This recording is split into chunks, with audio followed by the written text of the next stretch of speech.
We'll also be hearing in our short films the views of former Welsh League and Union star David Watkins. And joining us here in our audience, Damien Hopley, former England centre three-quarter and head of the Professional Players Association, and Martin Afire, the man league fans call Chariot. A dazzling runner and a lethal finisher, he's also appeared in Emmerdale, Hollyoaks, and most recently, with great success, in Strictly Come Dancing.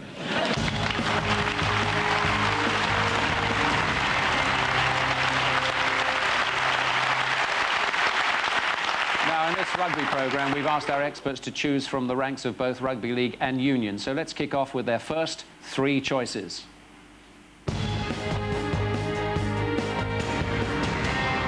Martin Johnson, captain of England as well as the British and Irish Lions, a Six Nations and World Cup winner.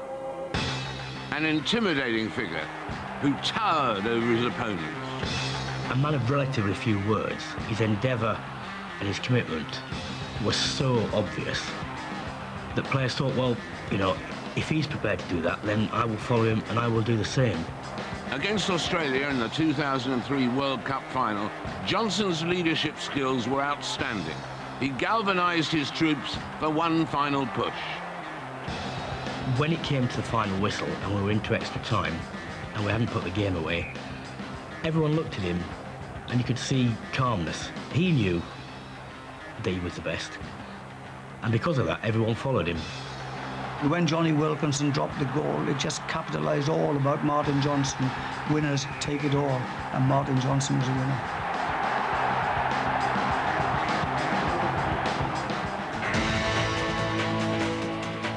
Colin Meads, lock forward, once voted New Zealand's Player of the Century, All Blacks captain and Test Series winner. His dedication and ferocity epitomised the All Blacks' forward power. He put the fear of God into most people he ever played against. He was probably the most influential player in the All Black side. He was a forward of immense skills. Against England in 1964, he produced a mesmerising try. His body strength was immense in the scrummaging. He ran around the field loosely as well, tackling and knocking people down. He commanded respect in lineouts, which was a huge factor in rugby union matches. He was one of the piano shifters, okay? Not the piano players. Piano players are out in the backs doing all orchestrating things. The piano shifters were the forwards, the guys who did all the work, providing the ball for the piano player. A supreme competitor and one of the All Blacks' all-time greats. John Eales, lock forward, Australia's international captain, a Tri-Nations and World Cup winner. He was renowned for his shrewd leadership, strength and mobility, a real all-rounder. Not only did he jump, scrummage, ruck, tackle, maul, he lifted the World Cup twice. In 1991, his miraculous flying tackle on England's Rob Andrew saved the game to win the World Cup. He was a captain who inspired all around him, and also he kicked goals. As a second row forward, he didn't just have his head stuck up somebody's backside. He was able to stand aside as a captain, see what was going on, and alter the state of the game. I can't think of a player in any era, really, who had more skills all round than him.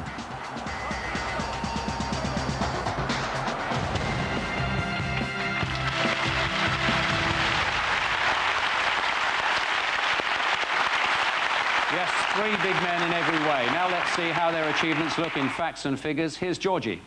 Des, thank you. Let's begin with the first, then, of our three lock forwards, England World Cup hero Martin Johnson. He picked up an impressive 84 caps for his country, 39 of which were as captain. He is, of course, the only man to captain the Lions on 2 tours, and his leadership qualities really stand out when we look at his ratio of wins as captain for his club side, Leicester. They won 75% of matches over an 8-year period with the World Cup winner at the helm. On to Colin Meads. The New Zealander won an incredible 133 caps for the All Blacks, 55 of those coming in Test matches. In fact, he represented his country more times than any of our other nominees tonight. Meads also has an impressive tally against the British and Irish Lions. He was picked a record 14 times to play against the tourists, 11 times in an All Black shirt, plus an additional 3 times for provincial Kiwi teams. Now, John Eales, the Aussie lock, notched up 86 caps for the Wallabies, a record 52 times as captain.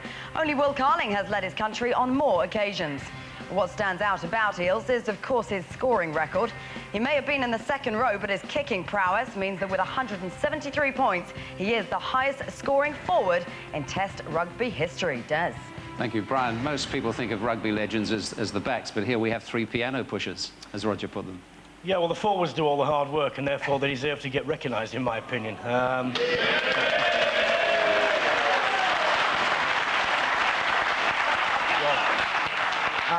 As any back who's honest will tell you, if the forwards don't do their job, the backs don't even get the ball, so that's where it starts and finishes. You left Meads out of it, though, didn't you, I think, in the judging? I did in the end. I just thought that of the 2 contemporary players, that both Johnson and Eales are probably better players. I have the misfortune of not playing in that era, so I didn't see him. But you know, when I went back to my original nomination, and it was me that pushed sort of John Eales back into it, because I don't think anyone else had him. I just couldn't think of anyone who I could say had an all-round game like he had. And I still can't think of anyone. Roger, how do you compare those 3 that we've picked in there? I'm a big fan of Martin Johnson's. I didn't play with Martin Johnson, but I've been around in sides where he's been, and I just find him hugely impressive.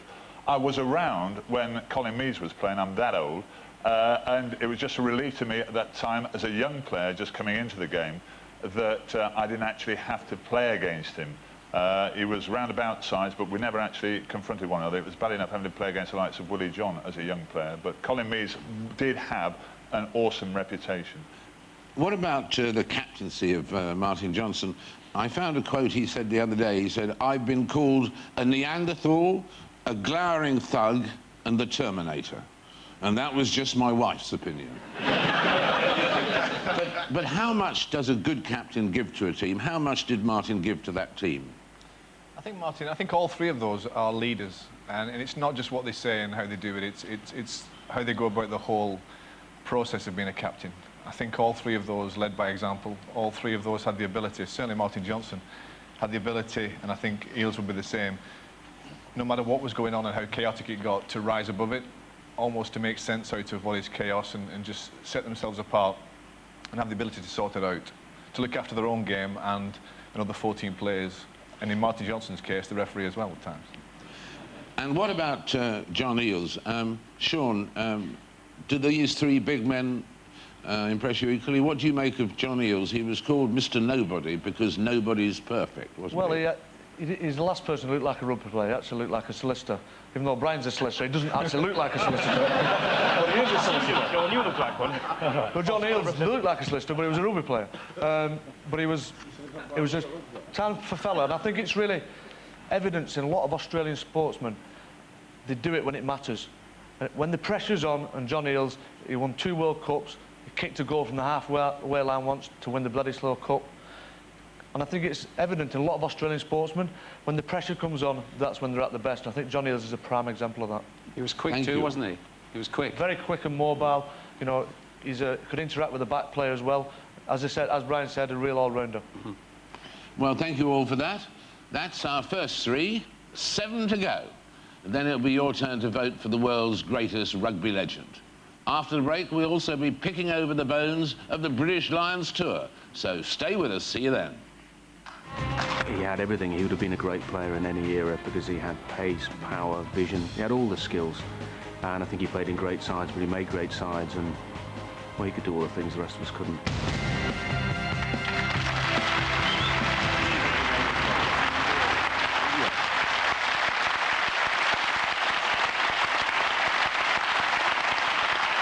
Hello again, and welcome back to the world's greatest sporting legend. Before the break, our panel selected Martin Johnson, Colin Meads and John Eales as their giants, in every sense of the word, in world rugby. We'll be moving on to the next 4 in a moment. But first, let's reflect on the British and Irish Lions' unhappy tour of New Zealand, which, of course, ended yesterday.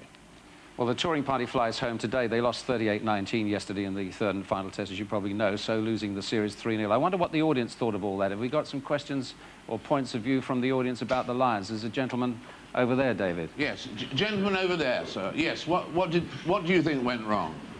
Well, I wonder what the panel think about the fact that Clive Woodward chose to pick the team well before the first test. Do you think that had any bearing on the fact, and do you think Graham Henry would have done that as well? Please, Des. OK, we'll bring that one up with the panel in a minute. Gentleman over here, who had the... They're all got their disguises on. Yeah, sorry. They've never looked lovelier. Sorry. Yes. In light of Alistair Campbell's disastrous media campaign, would Clive Woodward have been better off taking Des Lynam as a media relation expert to New Zealand press?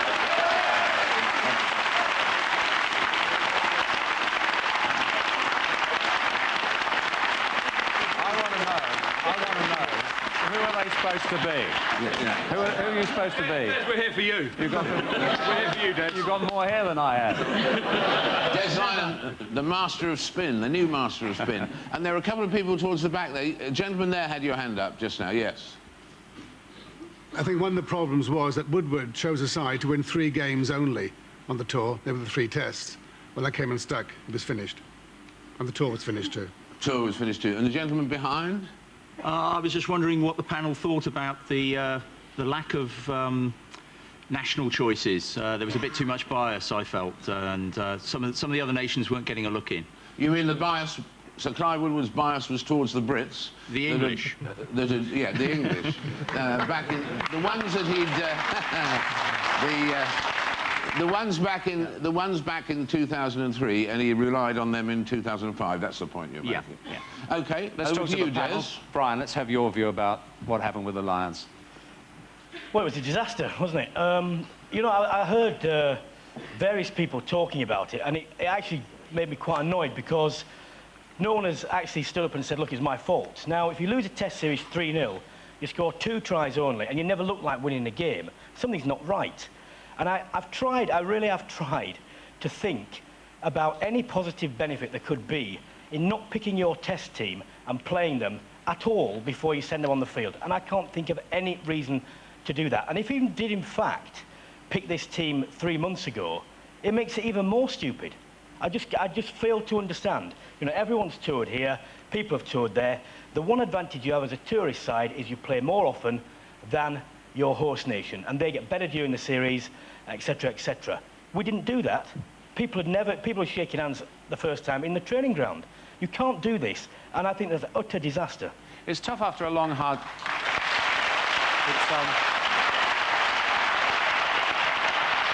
It's always a tough tour, though, isn't it, going to New Zealand in the first place after a long, hard season at home, Roger? Well, it is, but the players were, generally speaking, well rested. He had a huge squad of players out there to choose from.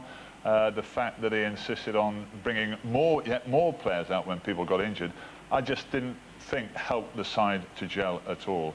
And hindsight's a fine thing, really, I suppose, but I agree entirely with Brian. Not getting a test side together that meant something, you know, when the players got out there so they could work together, was a big mistake. And I think also the other big problem, of course, that we have to acknowledge is that this current All Black side is developing into one heck of a side, and even with our best side out, we would have been pushed to go 2-1 in the series.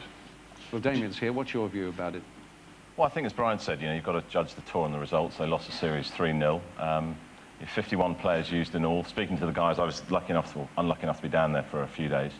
And speaking to the players, you know, they felt they just weren't getting enough game time. And it's, you know, I think that in the 3 tests, they played 3 different midfield combinations. How they can ever expect to break down the opposition like that was very, very difficult. So I think some unhappy campers. What, was 45 too many players, Joe? Well, again, hindsight's a wonderful thing. You might say yes now, but it was Clive's choice, the manager's choice, the management's choice to take that many players. I think it's, I mean, I slightly disagree with Brian about disasters and yes, you are judged on results, but you've got to look at it. He took that many number thinking that was the right decision. It was his call. He was in the position to make that call, and it didn't work. What about the fitness, Joe? A lot of criticism about the fitness, that they didn't look as fit as the New Zealanders. I think they're as fit as they were. You know, they were fit enough to play the Test series. They just didn't. I think game time is one of the reasons they didn't win. They didn't gel as a team. But the decision was made to take an amount of players, knowing that it would be a very hard tour and that injuries would happen. How much was it the fault of Sir Clive, and how much was it just that New Zealand were a better team? You've got to remember, there's a heck of a lot of talent down there in New Zealand. I do agree with the fact that at our very, very, very best, we could have maybe run them close, or maybe we could have won the series 2-1.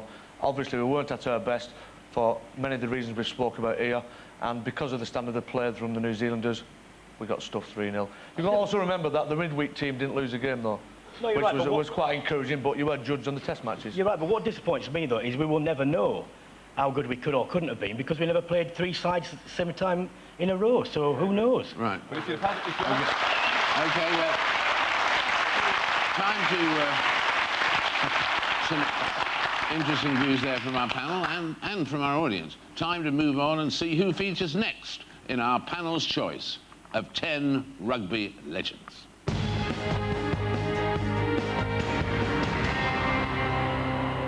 Serge Blanco, fullback, French international captain and 5 Nations winner with 2 Grand Slams.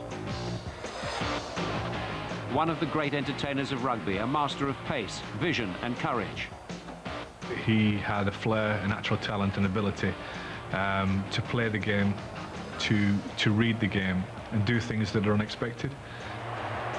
Against Ireland in 1983, he dazzled with a winning chip and try.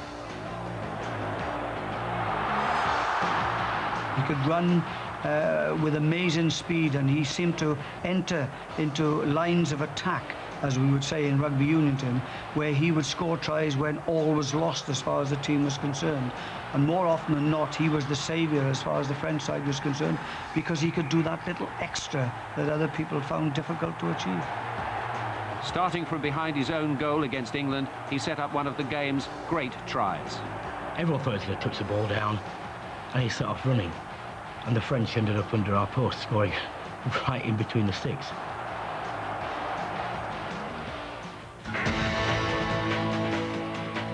Mike Gibson, Irish international and record-winning British Lions captain. He was renowned for his lethal acceleration and his defensive skill. He was the one Irish player who stood out, the one player that you were concerned about, the sort of guy who would just say, right, bang, a little bit of magic, make a break, put somebody else in, or, better still, make some space for himself and go himself. And if need be, kick the goal to get the conversion and add the extra point. A tremendous passer of the ball, a wonderful tackler, an exceptional player to make breaks and wreak havoc amongst the opposition, and he was a player that had class written and stamped on him all over. He was the guy you could certainly rely on for his tackling, his running ability, his passing, his kicking. He was just a complete rugby player.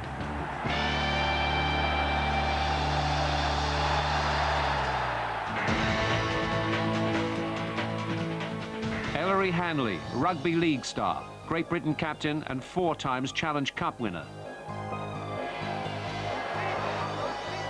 A formidable player with a ferocious will to win. He started off on the backs, and he played nearly every position in rugby league, and he was successful at all of them. Once he was picked out loose forward, he said, right, I'm going to play it my way, and I'm going to show you that I'll be the best in the world at that position. But he also had a professional attitude which galvanised the team, really. His determination to win and be a winner was second to none. Just to have him on the field, playing with you, meant so much to the players that he played with. He was a total inspiration to everybody who played with him, and he was a player of exceptional ability. He became rugby league's most prized player and went on to be a winning coach in both league and union.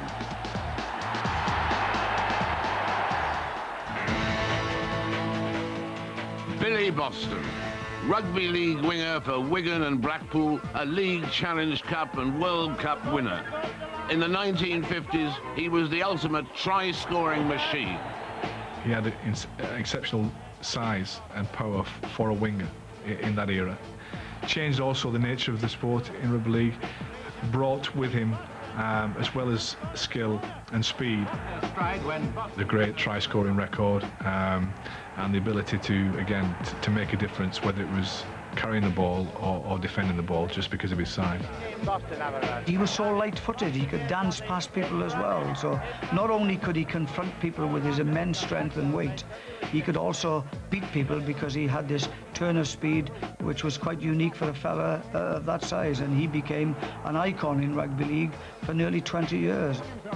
Boston was Wigan's all-conquering hero, with an outstanding try record for his club and his country. Opening for the equaliser.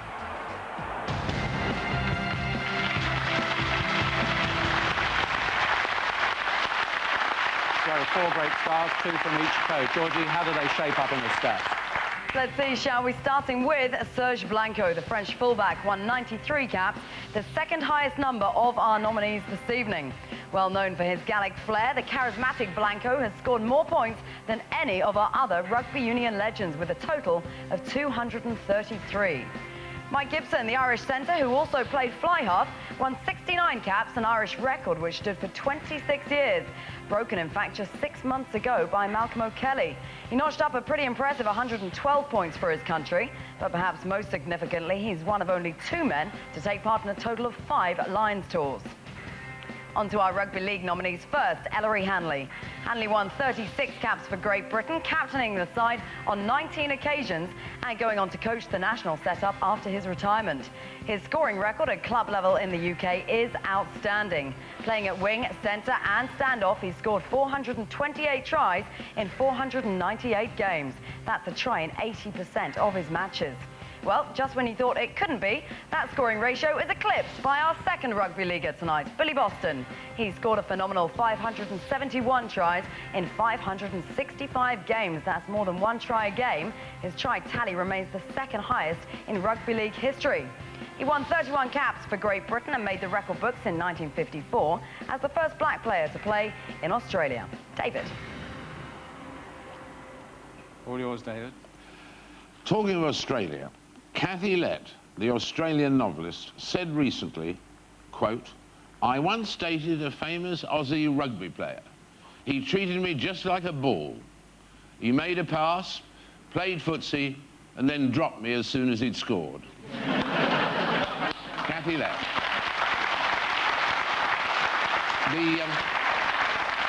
Let's start with those two, comparing those 2 great stars, Ellery Hanley and Billy Boston. How do you compare them, Sean?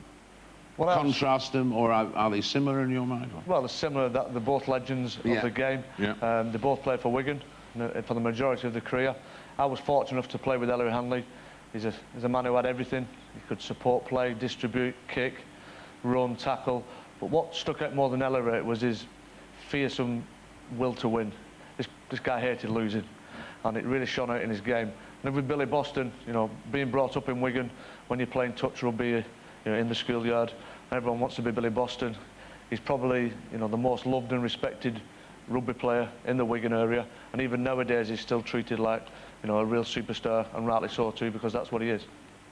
Joe, you actually said that you thought he'd changed the nature of the game, really, Billy Boston. Yeah, I think you mentioned the stats, or the stats I mentioned for try scoring. I think we might have to check the defensive stats for that era, for all those tries to be scored. But Billy just had the power, he had the size. I don't think you look at the footage, you don't really see the speed and the agility that obviously he did have to create the tries. I think he just brought a whole dimension, a new dimension to the game. He was a big fella, probably as big as any of the forwards playing at the time, if not bigger. Yet he played on the wing and was devastating. He had 2 careers, really, Billy. I've spoken to him about it because of a quite close friend of mine. He had a career before he had quite a bad knee injury, where he was considerably lighter, and that's when his blurring speed and his footwork, when he was absolutely flying down the wing. Then after his knee injury, he put a little bit of weight on, and he changed his game again. He became more of a bludgeoning power winger, and also, as Joe mentioned, his crash tackling coming off the wing was absolutely fearsome. Well, that's a powerful argument for Billy. Brian, did Blanco's chin ever interfere with your fist at all along the way? Unfortunately, no, but I tried a lot.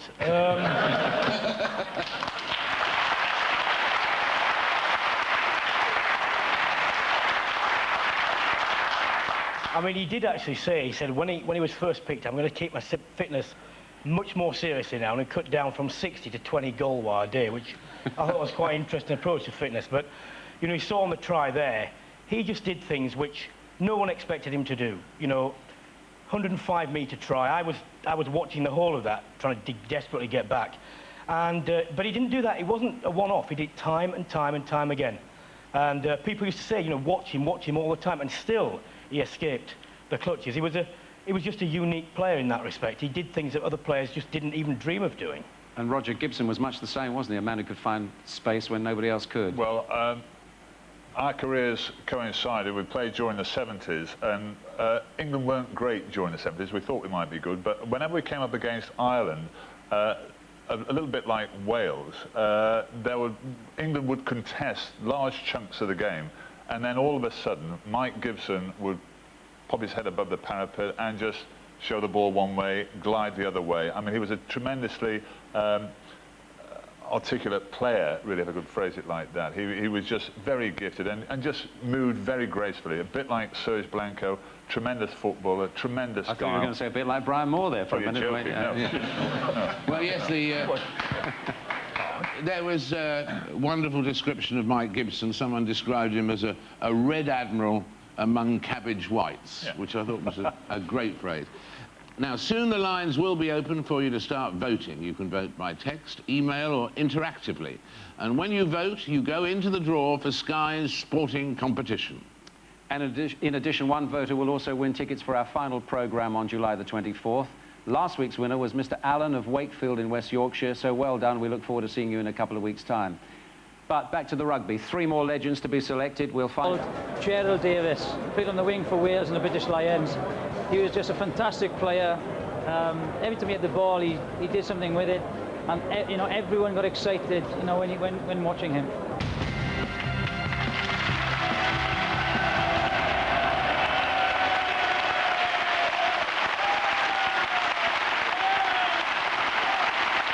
Welcome back.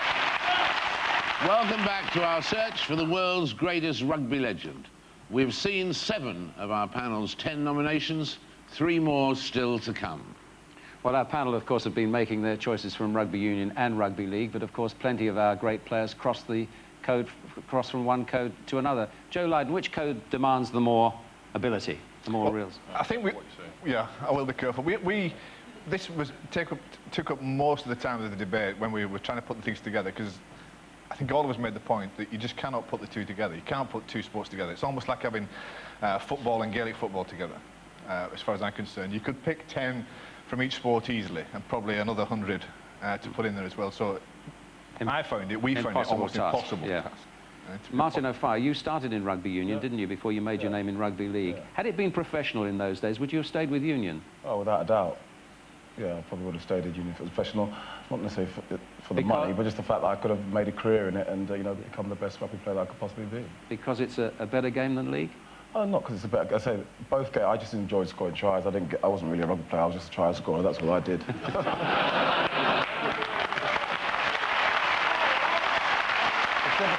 code I was scoring, and that's the code I was happiest in. Well, I remember you scoring 10 in one match, didn't you? Yeah, I do. That was Sean's actually scored. Well, he only scored against Swinton. I scored my 10 against Leeds. So. We had piano players, piano carriers, and piano cleaners. I remember for one of those tries, I gave Martin the final pass. I then got cleaned out, had 8 stitches over my eye as I'm being carried off the pitch. And Martin's running around waving to the crowd, and I wasn't too pleased about it, put it that way. Because he'd only won about 5 yards. Well, in a moment, you'll be able to vote for your rugby legend, who may be from Union League or even both. You can do this in 3 ways: by texting the word legend to 81106, logging on to sky1.co.uk, or if you are a digital satellite viewer, just press the red button. But before you do that, here are the 3 final nominations.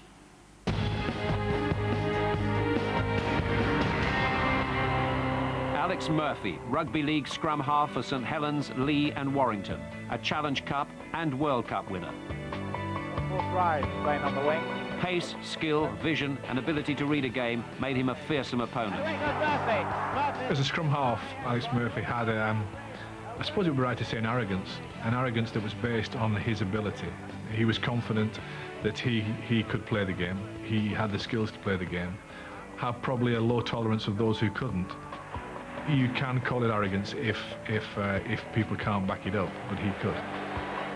In 1974, with Warrington, he became the only league player to captain 3 different teams to win the Challenge Cup.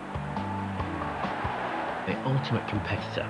His influence in terms of his ability to change games, to take the pivotal role, to be brave, to be courageous, to be tactically sound, but also to inspire people, was second to none.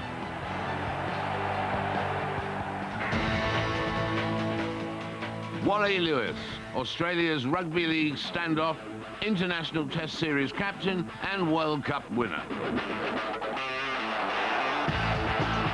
In the 1980s, his ability to conjure up breathtaking tries made him the high priest of the spectacular. A very skillful player, dictating the tactics of his teammates. And he was also a hard man. And seen him take some, really massive hits. The complete rugby league player that everybody would want to aspire to. Some people could kick, some people could pass, some people could run. Wally could do it all. His incredible 25-metre pass against Great Britain is legendary. He had the physical presence to influence the game, but he also had the skill and the guile to change the game, the shape of the game. And there are very few players that can do that. You normally have a player who is either physical or is quick and agile.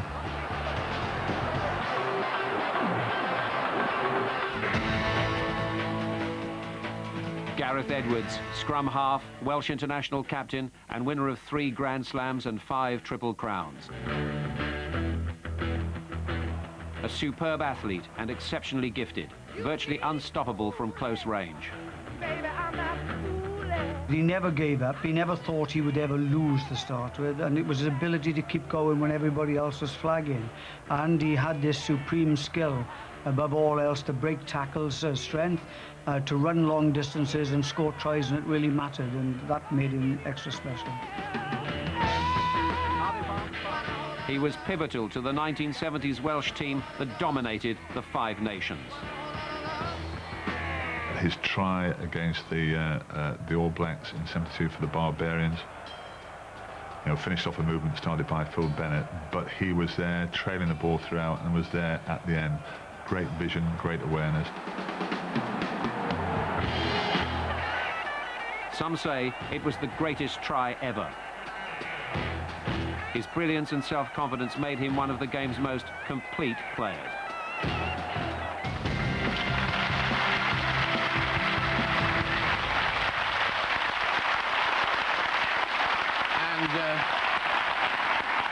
A burst of ad-lib applause there when our audience just saw the face of Gareth Edwards. Actually, after one rather rare poor tour in 1989, Gareth Edwards said, quote, "We've lost 7 of our last 8 matches. The only team we've beaten is Western Samoa. It's a good job we didn't have to play the whole of Samoa." And now for the statistics on these legends. Georgie. David, thanks very much indeed. Let's start with Alex Murphy. The St Helens scrum half played 27 times for Great Britain and alongside Billy Boston lifted the World Cup in 1960. Well, the standout fact about Alex Murphy, however, is his try tally. He scored more tries in his career than the average scrum half. The tactically brilliant back touchdown on 275 occasions. On to Wally Lewis, Australia's World Cup winning captain, picked up 31 caps and skippered the side in 23 matches. He also excelled as leader of his state team in Australia, Queensland. In the State of Origin series, he captained Queensland 30 times in 31 matches in the 1980s, a record that still stands down under.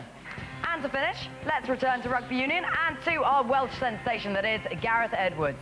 He turned out 53 times for Wales and was the youngest player to be capped for his country at 20 years and 7 months of age. He also picked up a total of 10 caps for the Lions and is our only man tonight to have been involved in a winning Lions Test series in New Zealand. How's the Clive Woodward's men could have done with him this year? Gentlemen. Thank you very much indeed, Georgie. Well, now, on the subject of Alex Murphy, obviously we have to start with you, Sean, because later on in his career, he actually hired you, didn't he? Yes, he did. Alex signed me for, on my 17th birthday for Wigan. He was the then coach of Wigan, and very grateful for him, and he's been a huge help him throughout my career. You know, another thing what a lot of people don't know about Alex is that when my father got crippled playing rugby, Alex organised a testimonial for him to raise some funds. Obviously, he was out to work at the time, my dad, and because of this injury, he's never worked since, really. And out of goodness of his heart, Alex went and organised a testimonial evening for my father, so I've always been very grateful for him to do that. Absolutely. And what about Alex Murphy, the player himself, Joe? I think, again, you know, we talked right at the start of the show, we talked about it was piano carriers and piano players. I'm pleased to see that 7 of these 10 are backs, and I think anybody can appreciate the skills that all the players, all the legends have had so far, but Alex Murphy had all the skills. Right. Roger, what about Gareth Edwards? I mean, did he have any flaws at all? He seemed a super player, superhuman almost. Well, he was. I mean, those 53 caps were consecutive. On the 74 tour in South Africa, he had to play 7 games because on the trot because Johnny Maloney got injured, and that included midweek games and test matches as well as big Saturday games as well. When I was captain of England in '77, we played Wales the last match of the season. And we were bidding to have our strongest finish for years. In fact, we played our worst match, they played their best match, principally down to Gareth having you know, we knew what was going to happen. They had a scrum in our 22-metre line on the right-hand side of the field. He picked up and went. I was playing the back row along with Peter Dixon, and we both missed him. And he scored the try to win the match. And it was just typical of him. When the chips were down and Wales needed something inspirational to get them going. We talked about leadership before. Gareth could do those sorts of things, and to my mind, having played with him on the Lions tour, and I say played against him for England, he was the complete scrum half and a fantastic player in every sense. Yes, indeed. We've left a few famous names out of this 10, obviously. What about Wilkinson? I mean, he found legendary status in a moment, didn't he, for England 2 seasons ago? Well, he did with that one kick. With that one kick. Again, when we were having the discussions over that very nice lunch you provided for us, thank you very much, we had a lot of chat about what exactly constitutes a legend. And that was one event in Johnny Wilkinson's career that was a highlight for him. But we looked over a period of time, and you know, Gareth Edwards is incomparable in comparison to Johnny Wilkinson at this moment in time. Okay. Martin, you were trying to get in. How do you justify leaving someone out like Jonah Lomu? I thought that definition of legend is someone who transcends their sport, who can inspire somebody. In 10 years' time, he doesn't even play rugby. I was inspired by people like Muhammad Ali and Pele, and I don't play their sports. I don't see how, you know, you could leave someone like Jonah Lomu out. He's the only person you could probably put up who's going to even attempt to compare with the likes of Jesse Owens. How are you going to compare Jesse Owens and Alex Murphy? Well, look, just one last question to Brian. A quick question. Yeah. If there was to be a match between the England team and the Great Britain Rugby League team and the Rugby Union team, on both coves, who these days would win? I think these days, I think the Union team might win, because they've got more players and they're all professional. Ball of league players. Yeah. I think it was very different in these days. These boys were much fitter than us. They were pros, and the skills were better. Thank you all very much indeed. So keep those votes coming in, and of course you are automatically entered for the Sky competition as well. Let's just take a check on the 10 nominees. England's Lion, Johnson. Pine Tree, Meads. Australia's Giant, Eales. French Flair, Blanco. Ireland's Playmaker, Gibson. Mr. Magic, Hanley. Wigan's Warrior, Boston. Wembley Wonder, Murphy. Australian Emperor, Lewis. Welsh Wizard, Edwards.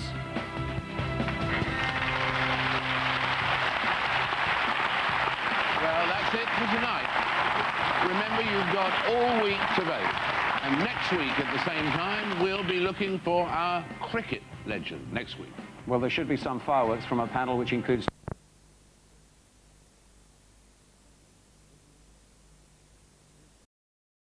watching Look North from the BBC.